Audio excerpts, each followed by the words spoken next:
نہ تم میں خیبر کا استحکام ہے، نہ ہی اس کے دروازے جیسا وزن. بے سوچے سمجھے رجس خوانی نہ کرو. جا کر اپنے باپ سے پوچھو، وہ تمہیں بتائے گا کہ علی کی ذوالفقار نے امر کی کیا گت بنائی تھی. امر؟ کون سا امر؟ نہیں جانتے تو تم نہیں جانتے.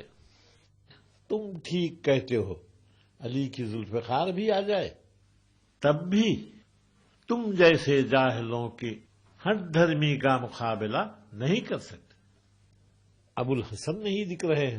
یہی تو سوال ہے جو کئی روز سے عرب ایک دوسرے سے کر رہے ہیں. جبکہ علی ذوالفقار چلانے کے بجائے بیلچا چلا رہے ہیں اور کبھی کھدال ہاتھ میں لیے کنواں کھودتے ہیں. کیا ان کو یہ کہتے ہوئے نہیں سنا کہ اپنی پھٹی ہوئی جوتیوں کو بھی عرب پر حکومت کے بدلے نہیں دوں گا؟ اور کبھی کہتے ہیں کہ تمہاری دنیا میرے نزدیک ایک بکری کی چھینک سے زیادہ بھی بدتر ہے. انہوں نے ہم سے منہ موڑا ہے تو کیا ہم ان سے منہ نہ موڑے؟ میں قسم کھا کر کہتا ہوں کہ علی اس وقت بھی اپنے گھر میں بیٹھے ہوئے حسن و حسین کے ان زخموں کا مداوع کر رہے ہیں جو خلیفہ مقتول کا دفاع کرتے وقت ان کو تلواروں سے لگے تھے. اگر وہ خلیفہ مقتول کے سوگوار ہیں تو ہونے دو. تم اپنے درمیان سے خلیفہ کا انتخاب کر لو. کرو انتخاب. بتاؤ تم میں سے کون بیعت لینے کے لیے تیار ہے؟ کرو، تعین کرو. طلعت الخیر یا سیف الاسلام زبیر؟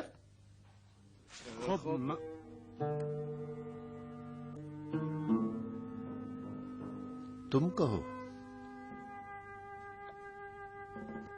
جب تقدیر نے میرے لیے لباس خلافت تیار کر دیا ہے تو پہننا ہی پڑے گا ورنہ گناہگار ہو جاؤں گا. دیکھنا امت کیا چاہتی ہے. امت خلیفہ چاہتی ہے شیخ. اب تم اپنے درمیان سے کسی کو خلیفہ منتخب کرو.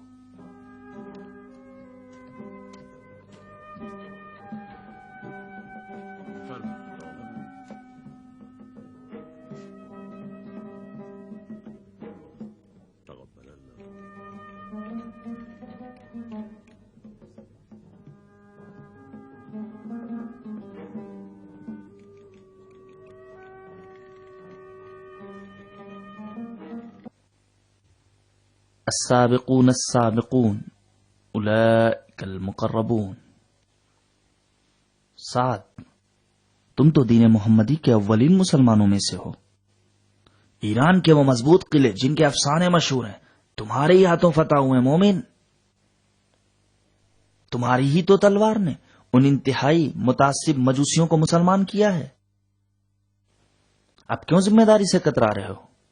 تم بھی تو ردائے خلافت کے حقدار ہو. ٹھیک ہے، اسلام لانے میں تو آپ لوگوں کے ساتھ ہوں، لیکن دیانتداری میں کیا؟ میری زندگی تو سفر و سفارت میں گزر گئی. خالی سنا ہے وحدہ لا شریک لہ، لیکن سمجھا نہیں سمجھا. میں تو آپ لوگوں کی دعا کا محتاج ہوں. خدا بڑا مہربان ہے اور بندہ نواز. اور آپ لوگ اولیاء و خلفاء کے رشتہ دار ہیں. آپ طلعت الخیر ابو بکر صدیق کے بھتیجے اور آپ زبیر خلیفہ کے داماد ہیں. چلو ہاتھ بڑھاؤ زبیر، میں آپ کی بیعت کرتا ہوں. یہ کیا کر رہے ہو خدا کے بندو؟ کیسی باتیں کر رہے ہو؟ مارے خلافت کوئی ایسی چیز نہیں ہے جو کوئی بھی اٹھا کے منزل مقصود تک پہنچا دے. یہ ردائے خلافت جسے باتوں ہی باتوں میں آپ ایک دوسرے کو پیش کر رہے ہیں، کوئی بکاؤ مال نہیں جسے کسی بھی بنیا یا بقال سے خریدا جا سکے. یہ خلافت کا شجر جسے بزرگوں نے اپنے خون جگر سے سینچا ہے، جو سید الشہداء حمزہ کے ٹکڑے جگر، جو رسول خدا کے شہید دندان مبارک ہزاروں شہداء بدر و احد و خندق و خیبر کے خون کا ورثہ ہے.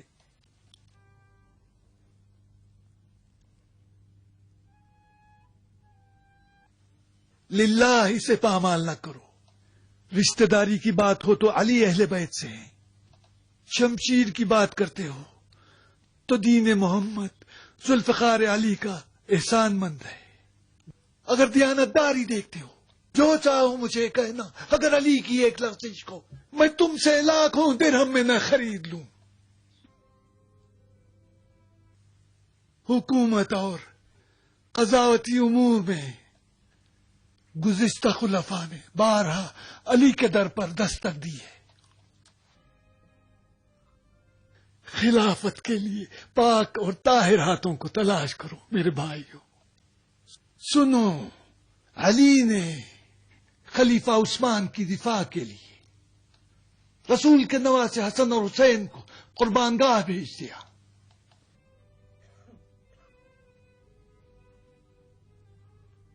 خدا کی قسم، صالح ترین مرد ہمارے درمیان علی ہے۔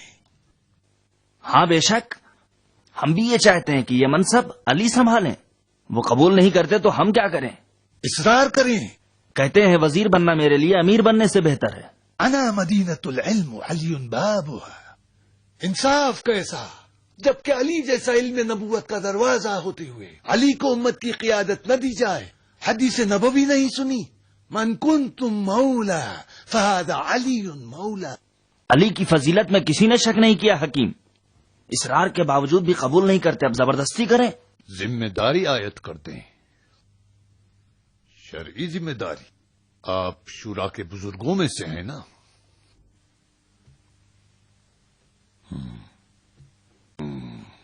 تو یقیناً شورا کی حیثیت سے بھی واقف ہوں گے۔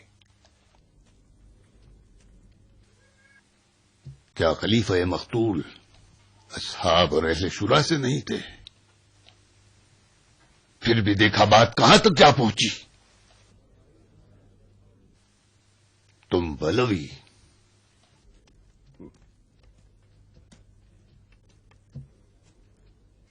خلیفہ ہی چاہتے ہو نا؟ خلیفہ گڑھ لینا کوئی مشکل کام نہیں ہے، خلیفہ رسول ہو مشکل یہ ہے جب ہمیں یقین ہے کہ علی عالم ترین، عادل ترین اور باتقوا ترین فرد ہمارے درمیان میں ہیں، تو ردائے خلافت بھی انہی کے دوش پر ہونا چاہیے۔ آپ لوگوں کا ساتھ ہوگا تو ابوالحسن پہ ذمہ داری عائد ہوگی۔ ساتھ دینے کا اقرار تو کرو۔ سن لیا آپ لوگوں نے، چلیں اب یہ بھی کر کے دیکھ لیتے ہیں۔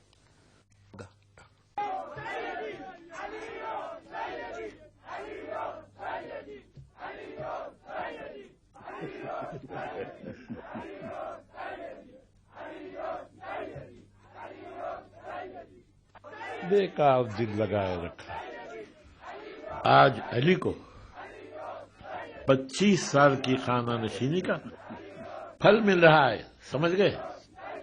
کاش تمہارے ہاتھ مقتول خلیفہ کے خون میں رنگے نہ ہوتے۔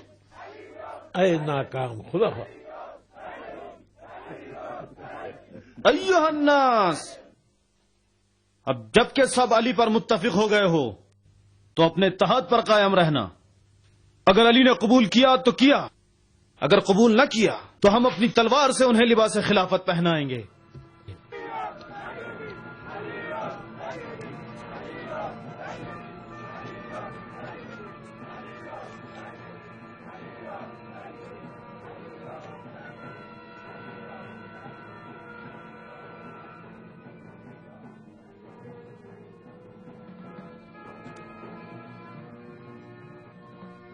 اب ہمیں کیا کرنا چاہیے ابا محمد؟ ان کی خلافت کو ماننا ہوگا، ہمیں بصرہ اور کوفے کی حکومت مل جائے تو کافی ہے۔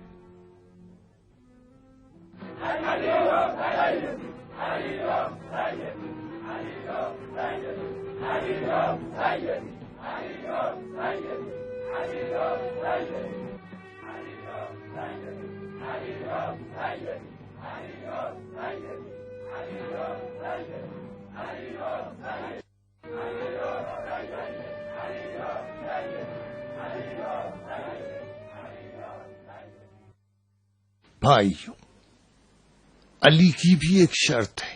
راہوار اگر تحفے میں ملے تو اس کے دانت نہیں گنا کرتے عمار؟ ہاں، نہیں گنا کرتے۔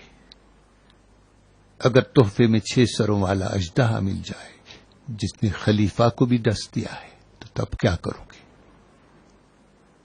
ایھا الناس، اگر علی نے تمہاری پیشکش قبول کر لی تو وہ اپنے اجتہاد پر حکومت چلائیں گے۔ میں اپنے مولا کو خوب جانتا ہوں، اگر علی خلیفہ ہو گئے تو غصبی اموال کو، اگرچہ وہ عورتوں کے جہیز کا حصہ کیوں نہ ہو، واپس لیں گے۔ جو زمیندار ہو گئے ہیں، سواری کے لیے جانور رکھتے ہیں اور نازک بدن کنیزیں بھی رکھتے ہوں، وہ بھی جان لیں کہ ابن ابی طالب ان سب سے پوچھیں گے کہ کس طرح حاصل کیا ہے۔ اور وہ لوگ جنہوں نے اسلام لانے میں سبقت کیا، جہاد کیا، پیغمبر اسلام کے ساتھ رہے، وہ بھی جان لیں کہ اپنا اجر و ثواب خدا سے مانگیں، نہ بیت المال سے۔ کیا ان تمام شرائط کے باوجود اب بھی علی کی بیعت کرنے کے لیے تیار ہو؟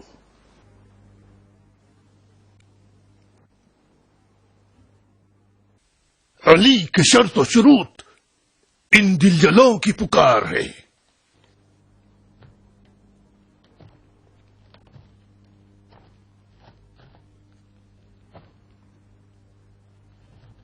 وہ لوگ ان شرائط سے ڈریں جنہوں نے بیت المال کو لوٹ ڈالا ہے۔ ایک ایک جو کے دانے کے بدلے اشرفیوں کے سکے لوٹے ہیں۔ یہ رلائے گئے لوگ کنویں میں گرے ہوئے ان کی طرح ہیں جنہیں علی کی عدالت کا سہارا چاہیے۔ ایھا الناس، ابو الحسن کی شرط قبول کرو گے؟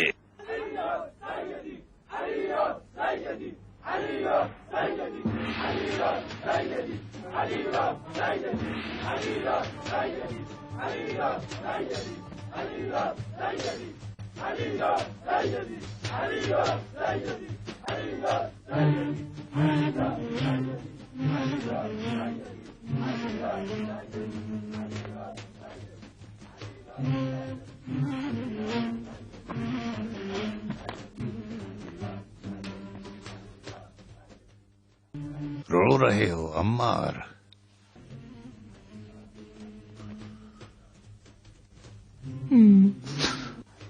فتح مکہ یاد آ گیا، جب بلال کو خانہ کعبہ کے چھت پر دیکھا تھا، اور بلال کی اذان سننے کے بعد خوشی سے میرے آنکھوں میں آنسو آ گئے۔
بخن بخن یا علی، علی ابن ابی طالب کی خلافت امت محمد کے نحیف و بے جان جسم کی رگوں میں تازہ خون ہے۔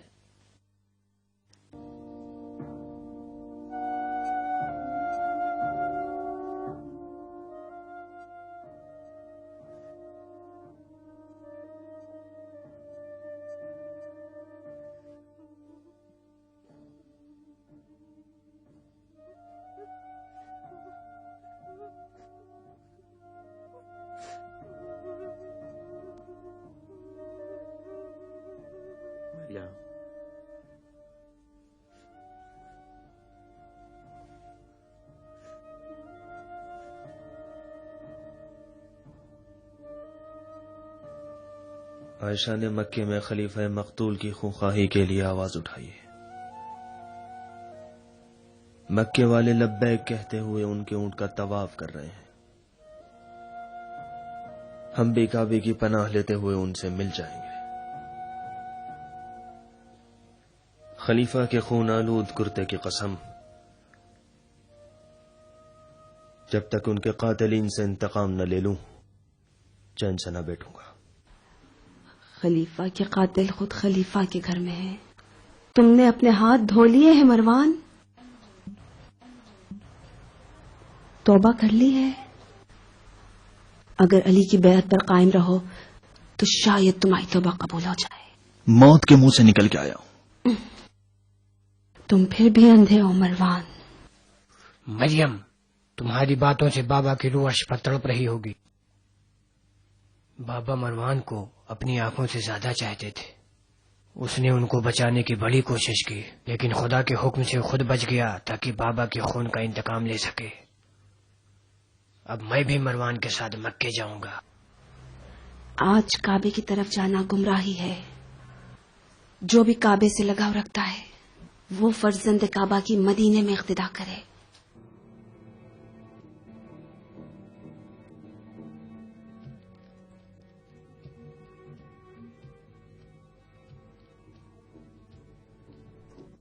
سن لیا؟ اب جب کہ تم بیعت نہیں کر رہے ہو، ضمانت دو کہ اپنے باپ عمر کا اثر و رسوخ علی کے خلاف استعمال نہیں کرو گے۔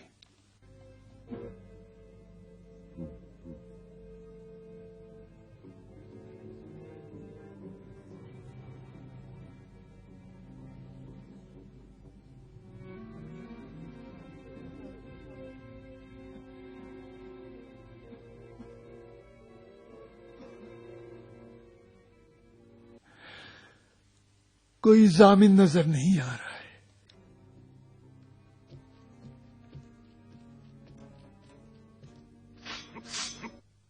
یا امیر، اجازت دیجیے کہ ابھی اس کی گردن اڑا دوں۔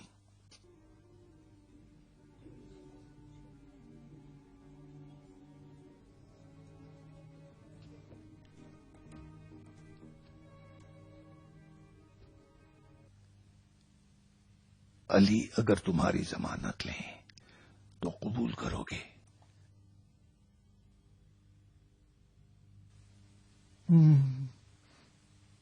میں نے قبول کیا۔ سمجھ لو کہ جس کی علی ضمانت لیں وہ خیانت نہیں کرتا۔ علی نے اس ضمانت سے میرے ہاتھ باندھ دیے ہیں اور میرے منہ پہ تالا ڈال دیا ہے۔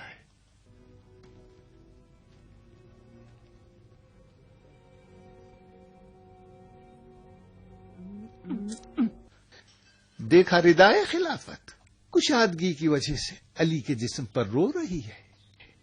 1 2 3 علی سے میں نے اپنا حصہ لے لیا۔ علی کے 3 دینار کم غنیمت نہیں، ایک خزانے کی برکت ہے۔ شکر۔ سچ مچ سب کو برابر سے دیا ہے؟ عرب اور عجم، امیر اور غریب، آقا اور غلام، علی کی نظر میں سب ایک۔ مہاجر اور انصار کے برابر ان کو بھی 3 دینار دیے گئے تھے جو صحیح سے کلمہ بھی نہیں پڑھ پائے۔ کاش تم نے وہ علی کا خطبہ سنا ہوتا۔ ناکام جڑواں خلیفاؤں کے چہرے تو دیکھنے کے قابل تھے مروان۔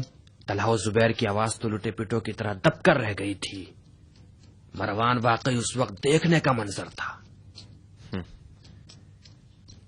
یہ شخص اپنی عدالت کے ذریعے ہماری راہ ہموار کر رہا ہے۔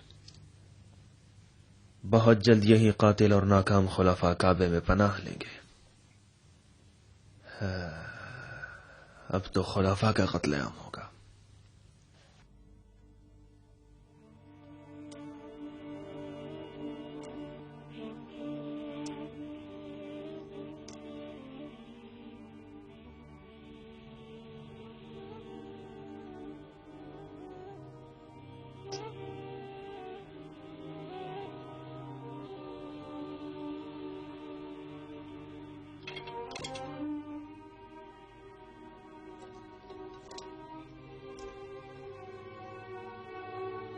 عمار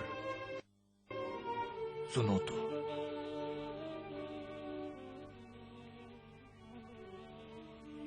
یہ علی کیا کر رہے ہیں؟ لوگوں کے امور کی رسیدگی کر رہے ہیں، آمد و خرچ، موت و حوادثات، حیات و ولادت، یہ کنکریوں کی کیسی حکایت ہے؟ بہت سادہ حکایت ہے۔ وہ جو سفید کنکریاں ہیں فقیر رعایا ہیں، اور وہ کالی کنکریاں مختلف علاقوں کے مالدار لوگ ہیں۔ وہ جو کوزے میں ڈالا تھا ایک بیمار صحرا نشین کا تھا جو بیت المال سے زندگی گزار رہا تھا، اور وہ کل رات مرحوم ہو گیا۔ وہ جو تم نے ہٹا لیا تھا وہ کیا تھا؟ یہ دو جڑواں لڑکیاں ہیں جو کل صبح فاروق نامی شخص کے گھر ہوئی، جو گھر گھر جا کر لوگوں کے برتن خلائی کرتا ہے۔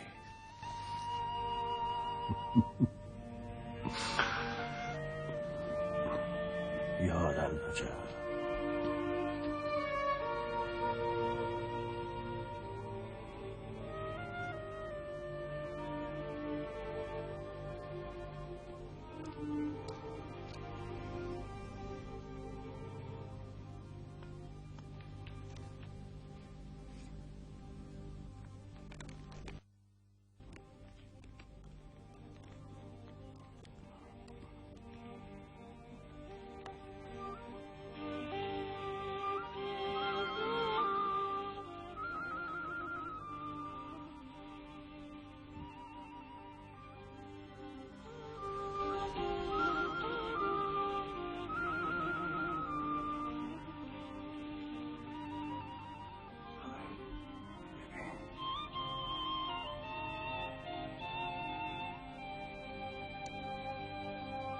وہ دو ہم ہیں۔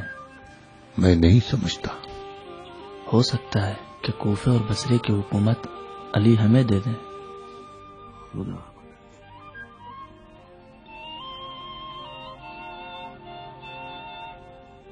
یہ لیجیے۔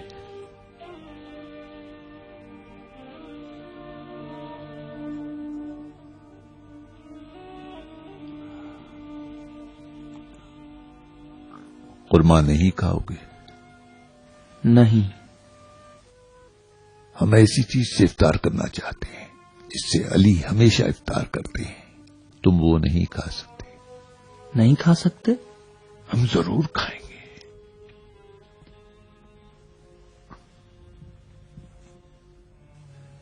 آج رات ابو الحسن کھانے کے بجائے پیٹ پر اس پتھر کو باندھیں گے۔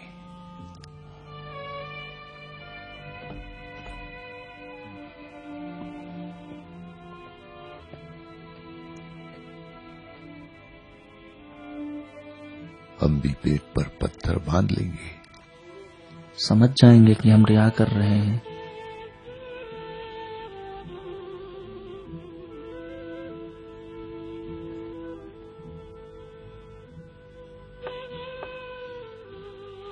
یہ چراغ کیوں بجھا دیا؟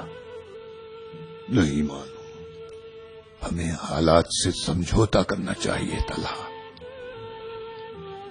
عمار سنو،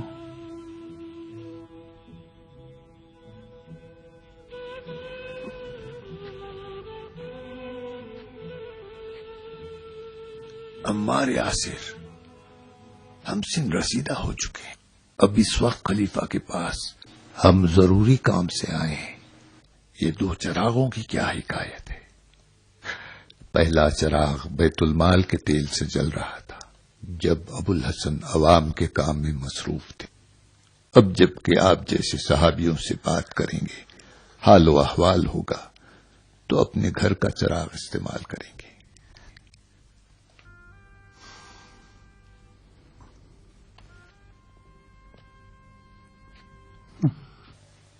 ہمارے اور کوفہ و بصرہ کی حکومت کے درمیان کتنا فاصلہ دیکھ رہے ہو شیخ؟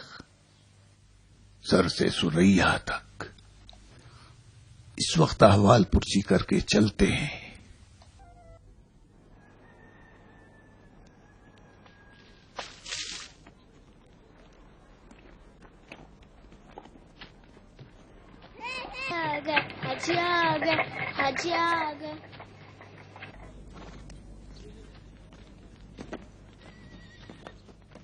تقبل اللہ اعمالکم حاجی. کیا قبول؟ کون سے اعمال؟ یہ کیا رہا دیا ہے شرع پیغمبر پر؟ تم منبع علم سے نزدیک تر ہو. میں کہاں نزدیک تر ہوں؟ دیکھ نہیں رہے سفر سے آ رہا ہوں. میری بھی تلاشی لو، شاید خلیفہ کو قتل کرنے والا کوئی ہتھیار نکل آئے. وہ بھی نکل آئے گا. جوش نہ کھاؤ، ذرا اپنے چچا زاد کے پاس تو جا کے دیکھو کہ کس طرح ریڑیوں پر حکومت کے عہدے بٹ رہے ہیں. تم بھی اپنے کپڑے میلے کر لو، کچھ مٹی سر و صورت پر مل لو تو تمہیں بھی مصر کی حکومت مل جائے گی. صاف صاف کیوں نہیں کہتے؟ تم سے درد دل کیا بیان کرنے لگا؟ گویا غفلت میں اپنے اصولوں کو بھول گیا. ادھر شیطان پر پتھر مارنے چلا گیا، جبکہ مجھے نہیں معلوم تھا کہ یہاں ہزاروں شیطان اربوں کے بھیس میں خلیفہ پر دن دہاڑے پتھر برسا رہے ہیں. یہودیوں کا قبرستان نہ ہوتا تو شاید خلیفہ کو اس کے گھر ہی میں دفنایا جاتا. ہم تو صرف تباہی کا مشاہدہ کر رہے تھے. اگر دخالت کرتے تو خلیفہ کے ساتھ ہم بھی مارے جاتے. آج کل جس کو بھی دیکھو یا شکایت کرتا ہے یا مشکوک ہے.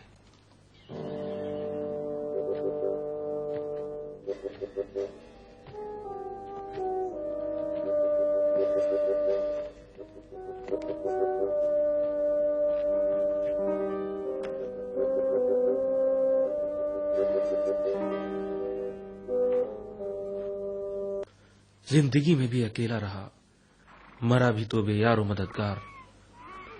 لعنت اللہ علی القوم الظالمین. تمہیں کس پہ شک ہے؟ کہہ دو ہمارے قبیلے والوں سے کہ خلیفہ کے قاتل انہی کے ساتھی ہیں. سب سے پہلا فرض مقتول خلیفہ کے جانشین پر، اس کا قصاص لینا ہوگا. یہ بات ہے. ہم نے تو فقط اتمام حجت کی ہے. ذرا سنیں تو، تم لوگ کیوں اس نئی حکومت کا ساتھ دینے کے بجائے پیچھے ہٹتے ہو؟ ابو الحسن کا ساتھ کیوں نہیں دیتے تاکہ بگڑے ہوئے حالات کو سدھار سکے؟ اس مرگ و فریب کے شہر سے ذرا باہر تو نکلو اور ذرا جا کے تو دیکھو کتنے مفلس اور بے گھر لوگ آس لگائے بیٹھے ہیں تم جیسے مقدس صحابیوں سے مدد کی. ہم نے ہاتھ بڑھایا تھا ابن عباس، لیکن ابو الحسن نے ٹھکرا دیا. وہ چاہتے ہیں کہ تنہا اس طوفان زدہ کشتی کو ساحل تک پہنچائیں. اس سے اچھی اور کیا بات ہے؟ حدود الہی کو ہم لوگ جاری کریں گے. خلیفہ کا خون حلال جان کر بہایا گیا ہے. ابو الحسن کو چاہیے کہ قاتلوں کو ہمارے حوالے کر دیں.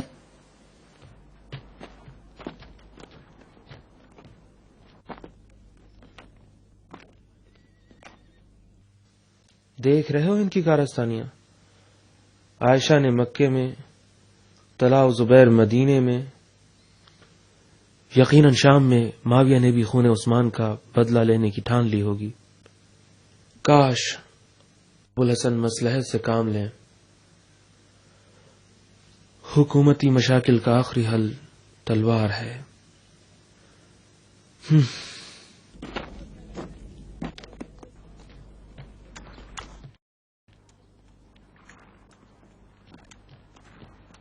یا اللہ، طواف کعبہ قبول. حاجی تم ابھی تک زندہ ہو مغیرہ؟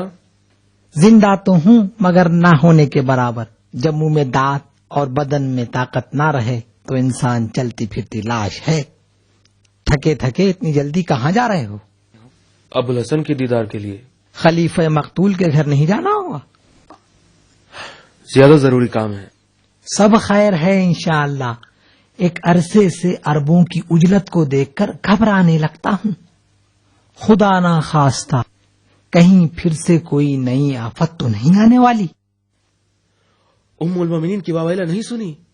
طلحہ و زبیر کی عہد شکنی نہیں دیکھی؟ 1,00,000 انبیاء آئے، کس نے حکم دیا اپنے آئے ہوئے خون کا قصاص طلب کریں؟ کون سی آیت پر عمل کرتے ہوئے انتقام کے لیے کھڑے ہوئے؟ کوئی دین و ایمان ہے ان کا؟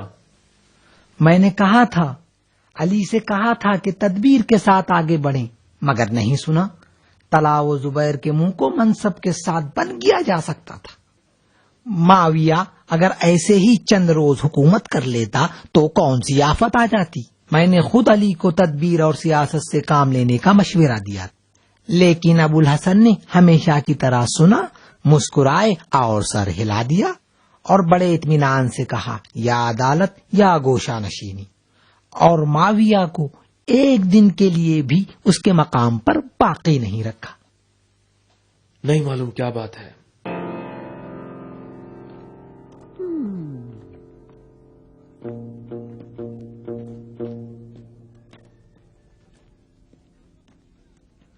آؤ ابن عباس، حج قبول ہو۔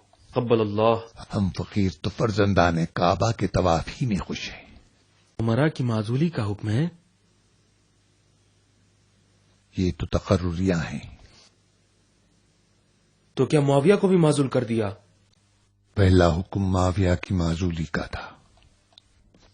فیصلہ عادلانہ ہے عمار، دانش مندانہ نہیں۔ حاجی، اپنے چچا زاد کو مصلحت اور ظاہرداری کی نصیحت نہ کرنا۔ محال ہے علی مصلحت کو کسی حق پر ترجیح دیں۔ حکومت بغیر مصلحت اندیشی کی نہیں چل سکتی ہے عمار۔ الہی تجھی سے امید ہے۔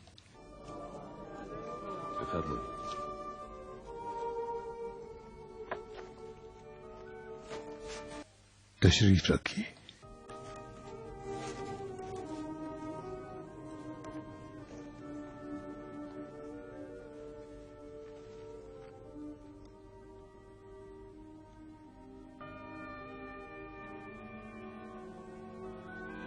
عثمان ابن حنیف والی بصره۔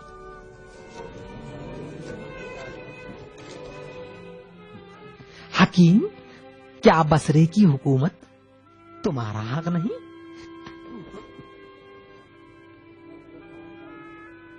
عثمان ابن حنیف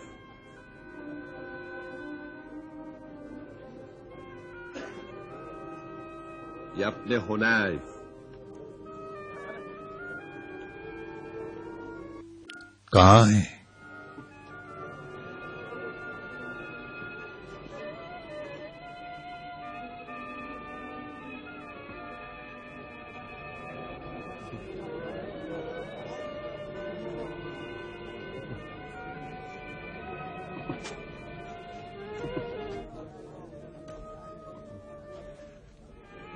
تردد سے کام مت لو عثمان، آؤ۔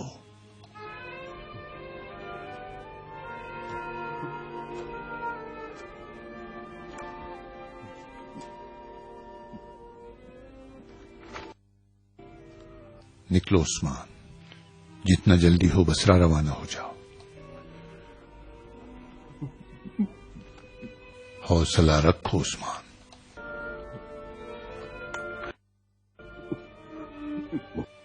عثمان، تم کانپ کیوں رہے ہو؟ یہ علی کی حکومت کا حکم نامہ ہے۔ محمد کے خدا کی قسم، سوائے اپنی غفلت کے کسی بھی چیز سے نہیں ڈرتا۔ کیا اس دار فانی میں کوئی ایسی چیز بھی ہے جس سے ڈرا جائے؟ مرحبا عثمان، مرحبا، خدا تمہارے ساتھ ہے۔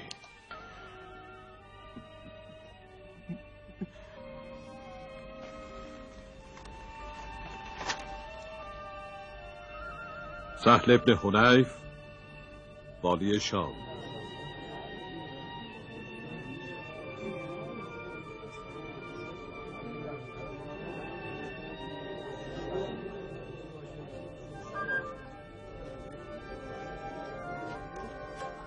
لو سہل۔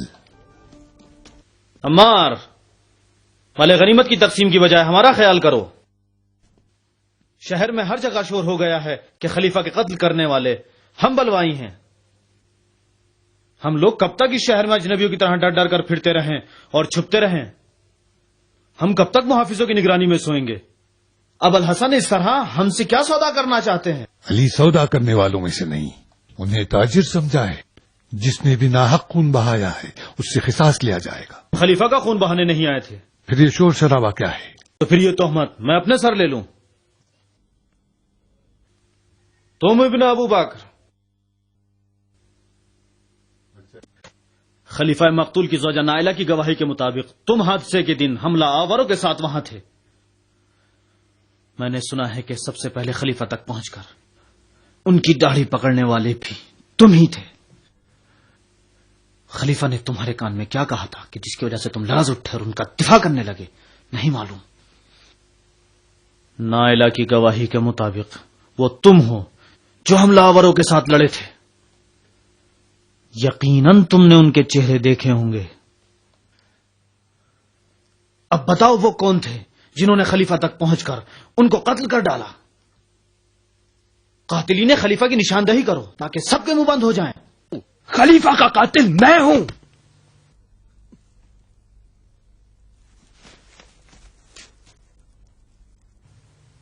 جسے بھی خلیفہ کے خون کا انتقام لینا ہے اٹھائے تیر اور میرے سینے کو چھلنی کر دے. اٹھاؤ تلوار، میں حاضر ہوں. خدا کی قسم، جو لوگ زخم پہ نمک چھڑک کر گڑے مردے اکھاڑ رہے ہیں اور مگرمچھ کے آنسو رو رہے ہیں، ان کا مقصد صرف دشمنی علی ہے. وہ لوگ جو عرب کے ریگستان میں شیش محلوں کے خواب دیکھ رہے ہیں اور ناداروں کے پڑوس میں مرغن غذائیں اور بکرے بھون بھون کے کھا رہے ہیں، یہ سارے موقع پرست لوگ دشمن علی ہیں.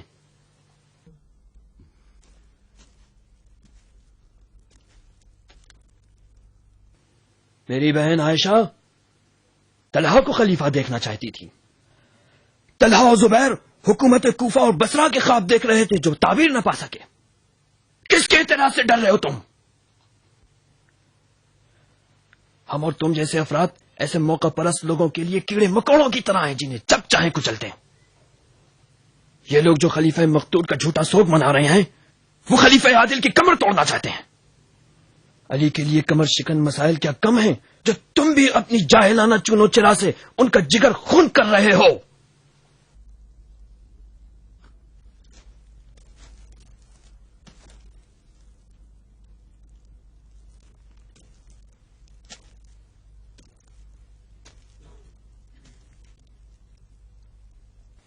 خلیفہ کا قاتل عرب کی نہ دکھنے والی جاہلیت ہے جو کہ شاید شیطان کی عمر لے کے آئی ہے.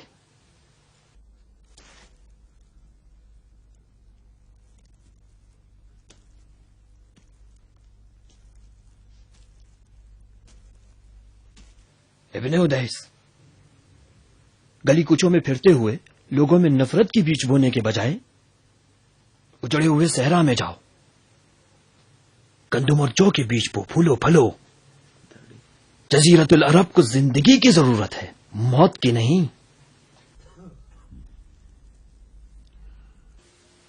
ٹھیک ہے،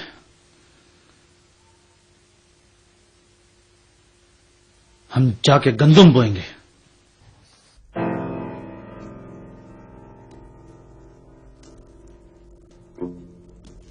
مرحبا جناب، مرحبا، جزاکم اللہ خیر.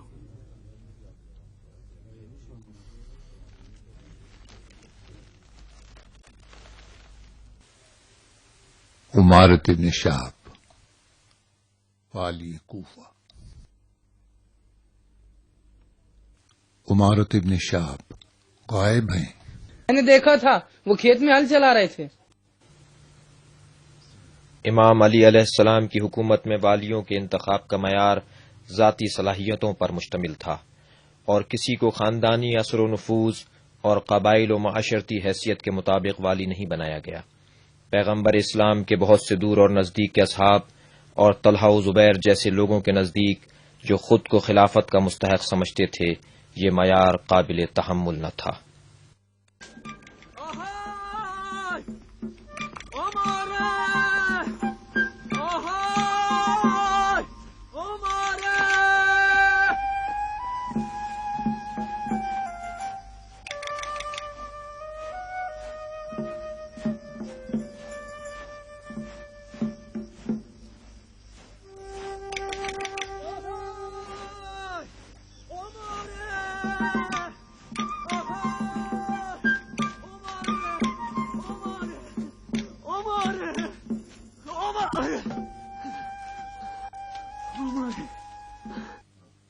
کتنی بار کہوں کہ میں تیرا باپ ہوں. علی، عمر، علی. کیا علی؟ علی کو مار ڈالا؟ نہیں،